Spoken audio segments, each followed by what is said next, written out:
வணக்கம். நான் உங்க ஜெயா. இன்னைக்கு நம்ம இந்த வீடியோவில் சசி தரூர் எழுதின அண்ட் எரர் ஆஃப் டார்க்னஸ்லேருந்து த லூட்டிங் ஆஃப் இந்தியா இந்த சாப்டரோட சம்மரியை பார்க்கலாம் வாங்க.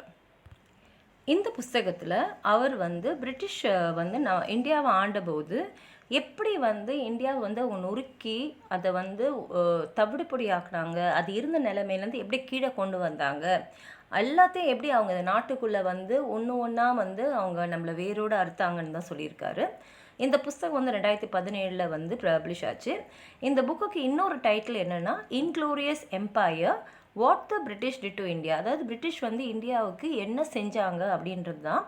இது கதை இல்லை, இது ஒரு நான் ஃபிக்ஷன், அதாவது வரலாறு, நிஜமாக நடந்ததை வச்சு தான் அவர் எழுதியிருக்காரு. அதுக்கு நிறைய ஆதாரங்களையும் அவர் புஸ்தகத்தில் கொடுத்துருக்காரு. இந்த புஸ்தகத்துக்காக 2019 அவருக்கு சாகித்ய அகாடமி அவார்டும் கிடச்சிது. இதில் அவர் என்ன சொல்கிறாருன்னா, பிரிட்டிஷ் இந்தியாவை ஒரு வன்முறை மூலமாக நம்மளை கொள்ள அடிக்கிறது மூலமாக நம்மக்கிட்ட இருக்கிற வளமைகள்லாம் அவங்க எடுத்துன்னு போகிறது மூலமாக, எக்ஸ்ப்ளாய்டேஷன்னா நம்மக்கிட்ட வளமைகள்லாம் எடுத்துன்னு போகிறது மூலமாக தான் அவங்க நம்ம இந்தியாவை ஆண்டுட்டு இருந்தாங்க. இந்தியா ஒரு பாரம்பரியமாக பார்த்திங்கனாலே ஒரு விவசாய நாடு.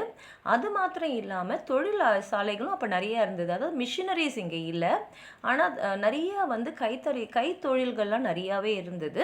ஆனால் மிஷினரிஸ் இல்லாதனால இந்த கைத்தொழிலெலாம் இப்போ மிஷினில் செய்யும் போது அந்த நுணுக்கம், அந்த ஃபினிஷிங்னு ஒன்று சொல்லுவோம் இல்லையா, அந்த மாதிரி இருக்காது. ஆனால் இந்தியாவில் நிறைய தொழிற்சாலைகள் அப்போ இருந்தது, மிஷின்ஸ் இல்லையன்றதான் ஒரு குறை. அதனால் ஏதாவது ஒரு பொருள் நம்ம செய்யணுன்னா அதுக்கு நேரமும் நிறைய எடுக்கும், அதுக்கான விலையும் கொஞ்சம் அதிகமாக தான் இருக்கும். இதை பிரிட்டிஷ் பயன்படுத்திக்கிட்டு இந்தியாவுடைய அந்த எக்ஸ்போர்ட் நம்ம எங்கெல்லாம் பண்ணுறோமோ அவங்களது மிஷின்ஸ் இருந்ததுனால ரொம்ப ரொம்ப சீப்பான ப்ரைஸ்க்கு அவங்க எடுத்துன்னு போய் அந்த இடத்துல இருக்கக்கூடிய நம்மளுடைய வியாபாரத்தெல்லாம் அவங்க எடுத்துக்கிட்டாங்க. கிட்டத்தட்ட 200 வருஷத்துக்கு மேலேயே அவங்க இங்கே இருந்ததுனால என்ன ஆயிடுச்சுன்னா, இந்தியா வறுமைக்கும் ஒரு வறட்சிக்கும் தான் தள்ளப்பட்டுச்சு. ஆனால் எல்லாருமே என்ன சொல்லுவாங்கன்னா, பிரிட்டிஷால் இந்தியா நிறைய பயனடைஞ்சது அப்படின்னு. ஆனால் சசி தரூர் என்ன சொல்கிறாருன்னா, இல்லை, இந்தியா கொள்ளையடிக்கப்பட்டது, அவங்களால பிரிட்டிஷ்கிட்டேருந்து எந்த வித லாபமும் ஆதாயமும் இந்தியாவுக்கு கிடைக்கவே இல்லை அப்படின்னு தான் சொல்கிறாரு. அதுவும் 18ஆம் நூற்றாண்டில் பிரிட்டிஷ் இந்தியாவில் செஞ்ச அட்டூழியங்கள் நம்ம மறைச்சிட முடியாது. ஏன்னா 18ஆம் நூற்றாண்டில் இந்தியா ஒரு சிறந்த வளமையான ஒரு நாடாக இருந்தது, ஒரு ட்ரேடிங்கான ஒரு இடமா இருந்தது. நிறைய வளமைகள், நம்ம நாட்டோட வளங்கள்லாம் நிறையவே இருந்தது. குளோபல் ட்ரேடுன்னு பார்த்திங்கன்னா அதில் 23% இந்தியாவிலேருந்து தான் போச்சு. அதே சமயத்தில் பிரிட்டிஷில் 2.3% தான் இருந்தது. அப்போ எவ்வளோ பெரிய வித்தியாசத்தில் இந்தியா முன்னேறி இருந்தது. அப்போ இந்தியாவோட பொருட்களுக்குன்னு ஒரு மதிப்பு இருந்தது, அந்த தேவையும் எல்லா இடத்துலையும் இருந்தது. ஆனால் பிரிட்டிஷ் என்ன ஆயிடுச்சுன்னா, அவங்களோட மிலிட்ரி பவரை யூஸ் பண்ணி இந்தியாவில் இருந்த அப்போ ஆட்சி செஞ்சவங்களாம் அவங்க தூக்கி எறிஞ்சாங்க. அதாவது முகல் இந்தியா ஒரு பெரிய நாடாக வச்சு வளமாக ஒரு சக்தி மிகுந்த நாடாக வச்சுட்டு இருந்தாங்க. ஆனால் பிரிட்டிஷ் சமயத்தில் முகல்லாம் கொஞ்சம் வீக்காக இருந்த நேரத்தில் இவங்க என்ன பண்ணிட்டாங்கன்னா, நம்மளை ஈஸியாக இந்தியா அவங்க அபகரிக்க முடிஞ்சுது. இவங்க என்ன பண்ணாங்கன்னா, அப்போ குறுநில மன்னர்கள் நிறைய பேர் ஆண்டுட்டு இருந்த ஒரு பெரிய மகாராஜா கீழே நிறைய குறுநில மன்னர்கள் இருப்பாங்க. அப்போ கொஞ்சம் இந்த முகல் மன்னர்கள்லாம் கொஞ்சம் பலவீனமாக இந்த நேரத்தில் இவங்க ஈஸியாக ஒன்று லஞ்சம் கொடுக்கறது மூலமாகவோ இல்லை ஏமாற்றுறது மூலமாகவோ இல்லை பயமூர்த்தியோ ஒரு நாடாக அவங்க எளிதாகவே கைப்பற்றிட்டாங்க. ரெண்டாவது, அவங்க நிறைய வீரர்களை பிரிட்டன்லேருந்து கொண்டு வந்திருந்தாங்க. அவங்கக்கிட்ட ஆயுதமும் நிறையா இருந்தது.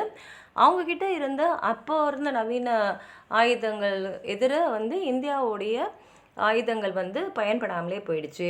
அதே மாதிரி இண்டஸ்ட்ரீஸ் நிறையாவே பலமாக இருந்த நாடு தான் இந்தியா. ஆனால் பிரிட்டிஷ் அவங்களுடைய பொருளாதாரத்தை மொத்தமாக உடைச்சிட்டாங்க. இப்போ இந்தியன் டெக்ஸ்டைல்ஸ்லாம் பார்த்திங்கன்னா, பிரிட்டன் வரத்துக்கு முன்னாடி நம்மளுடைய துணிகளுக்கெலாம் நிறைய மரியாதை எல்லா நாட்டிலையும் இருந்தது. ஆனால் இந்தியா பிரிட்டன்லேருந்து தான் டெக்ஸ்டைல்ஸ்லாம் இம்போர்ட் பண்ணணும் அப்படின்றத பிரிட்டிஷ் அவங்க எந்தெந்த இடத்த கைப்பற்றினாங்களோ அங்கெல்லாம் கட்டாயமாக்குனாங்க. அப்போ என்ன ஆயிடுச்சுன்னா, நம்மளுடைய தொழிலில் நிறையா நசுக்கப்பட்டுச்சு. ஏன்னா நம்ம கையில் தான் எல்லாமே பண்ணிகிட்டு இருந்தோம், அதனால் அதோட விலையும் அதிகம். இவங்க ரொம்ப விலையை வந்து ரொம்ப குறைவாக கொண்டு வந்து மார்க்கெட்டில் விட்டு இந்த தொழிற்சாலையெல்லாம் அழிச்சிட்டு அதுக்கப்புறம் இவங்க விலையை ஏற்றிக்கிட்டாங்க. அதே மாதிரி எல்லா தொழிலையும் வந்து பிரிட்டிஷ் மட்டும்தான் ஒரே ஆளாக இருக்கணும், வேறு யாருமே இந்தியாவிலேருந்து அந்த தொழிலில் வரக்கூடாது, மோனோபொலினா ஒரே ஒருத்தவங்க செய்கிற மாதிரி தான் அவங்க பண்ணாங்க. அதே மாதிரி இந்தியாவோட கோஸ்ட் லைனை ஃபுல்லாகவே அவங்க கண்ட்ரோல் கொண்டு வந்துட்டாங்க. அவங்க வந்து இந்தியன் ஷிப்ஸ் எல்லாம் வந்து அழிச்சிட்டாங்க. 1850 வந்து ஷிப் பில்டிங் இண்டஸ்ட்ரியே இந்தியாவில் இல்லாத மாதிரி பண்ணிட்டாங்க. அதே மாதிரி நம்ம கிட்ட அருகே இருக்கிற நாடுகளோடு நம்ம வந்து தொழில்முறை உறவில் இருந்தோம், அதெல்லாம் வந்து அவங்க வந்து உடைச்சிட்டாங்க.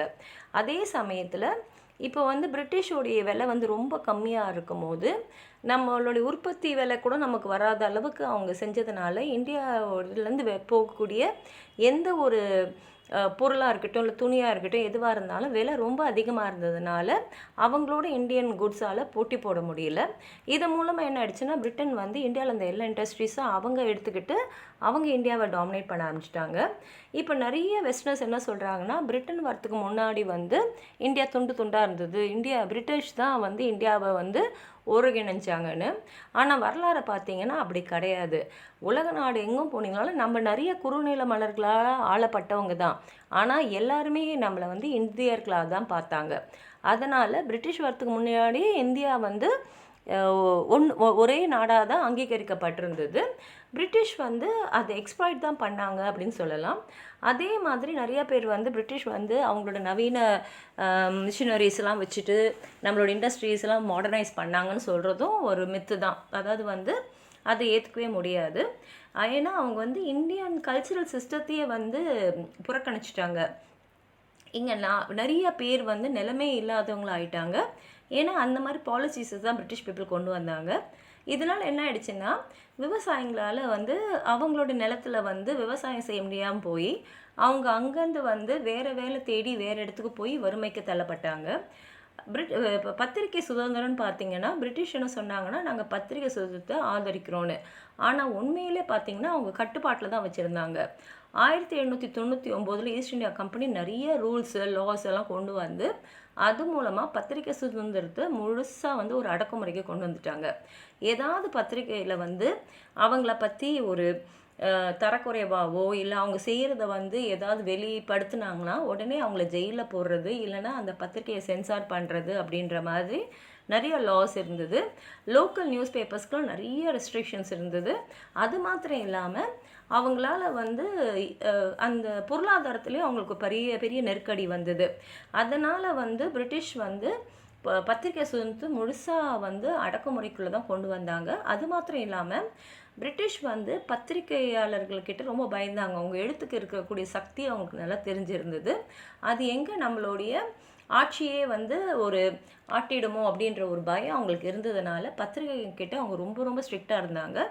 அவங்களுக்கு ஆதரவாக இருந்த பத்திரிகைகளால் மட்டும்தான் ஒரு ஃப்ரீடம் இருந்தது, அவங்களால பப்ளிஷ் பண்ண முடிஞ்சது.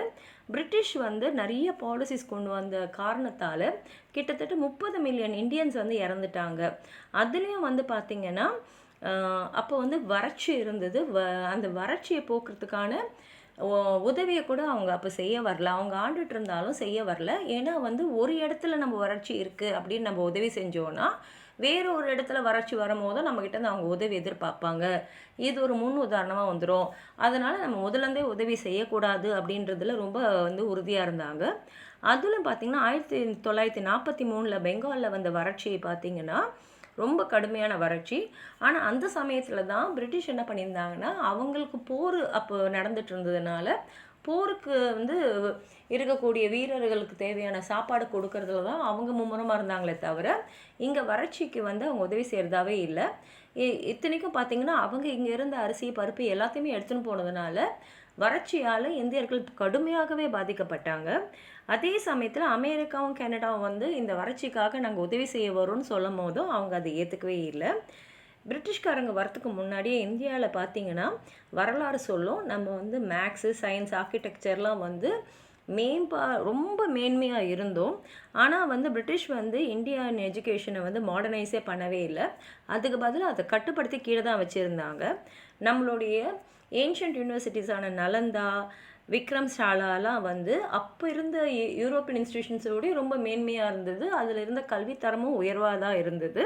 அது மாத்திரம் இல்லாமல் நம்மக்கிட்ட வந்து அந்த குரு சிஷ்ய அந்த பாரம்பரிய வழி தான் இருந்தது பிரிட்டிஷ்காரங்க வரத்துக்கு முன்னாடி. ஆனால் பிரிட்டிஷர் வந்துட்ட அப்புறம் அவங்க எஜுகேட்டட் இந்தியன்ஸ் எல்லாம் ஒரு மார்ஜினலைஸ் பண்ணிவிட்டு ஒரு இண்டோ பிரிட்டிஷ் சொசைட்டியை தான் உருவாக்குனாங்களே தவிர நம்ம எஜுகேஷனை நம்மக்கிட்ட இருந்த அந்த இந்திய வழியாக கல்வி முறையை அவங்க முழுசாகவே தகர்த்துட்டாங்க. இந்த நலந்தா யூனிவர்சிட்டியெல்லாம் வந்து அவ்வளோ பாரம்பரியமிக்க யூனிவர்சிட்டி, அதை எல்லாமே வந்து தகர்த்துட்டாங்கன்னு தான் சொல்லணும். இது ஒரு சில பாயிண்ட்ஸ் தான் ஒரு புக்கில் நான் எடுத்து சொல்லியிருக்கேன். உங்களுக்கு ஏதாவது சொல்ல நினச்சிங்கன்னா கீழே இருக்கிற கமெண்ட் பாக்ஸில் எழுதுங்க. இந்த வீடியோவை லைக் பண்ணுங்கள், உங்கள் ஃப்ரெண்ட்ஸோடு ஷேர் பண்ணுங்கள். சப்ஸ்கிரைப் பண்ணாதவங்களாம் ப்ளீஸ் சப்ஸ்கிரைப் பண்ணி சப்போர்ட் பண்ணுங்கள். நன்றி.